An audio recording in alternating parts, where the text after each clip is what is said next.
Today we're going to be looking at one of the most common errors people make that end up leading to knockdowns or knockouts. This comes from beginners and intermediates most often. Once I show you the mistake, I'm then going to make sure I explain to you with a drill how to improve it, because very often beginners, you can tell them something, but because they're learning, they don't always recognize they're doing it. So we have to have some training tip to really lock it in. We are talking about flaring the elbow as we jab. Why is this so bad? Well, first off, it's going to signal to whoever's across from you that guess what I'm going to do? I'm going to throw that lead hand right towards your nose. And I understand people do this because they're trying to gain power. They're trying to get really forceful with that punch. But it exposes you in two ways. The first way, which is not as bad, is your rib cage becomes very open. When I keep my elbows locked to my body, if I start to throw and somebody throws the round kick, they're most likely going to catch the elbow or the forearm. And it's much easier for me in that moment to pull back and protect. Once I do this and they start throwing, I'm in big trouble if I don't have crazy good body conditioning. But the threat, which really scares me when we're talking about knockouts, is how exposed this jaw is, and how when I see somebody lift, I'm gonna drop my head to the side and boom, come over top with that overhand.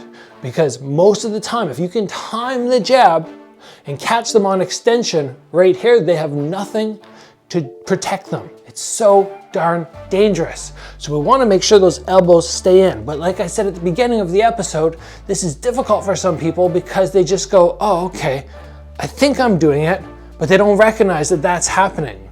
Or once they really ingrain it, and then they go back to sparring or pad work, it starts flaring out again. So we need a drill to help you guys recognize how tight that elbow needs to be. Let's switch rooms and I will show you what I mean. So we are talking about finding a wall, a nice flat surface which you can push yourself up against in your fighting stance. You could do this off your orthodox stance with your backhand, or you can switch and make it your lead hand. Doesn't really matter, I could go the opposite way as well. What we're trying to do here is we're trying to have something force us to keep that elbow in.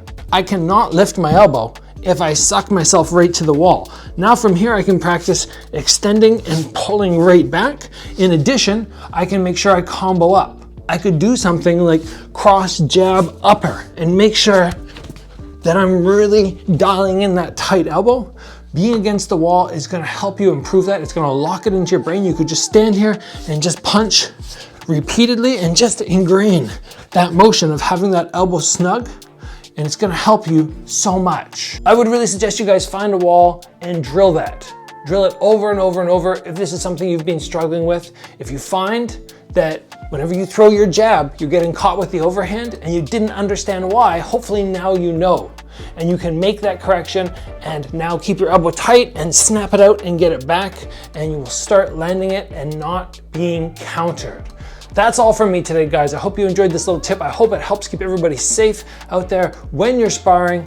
As always, guys, train hard. I will see you back here soon for another video.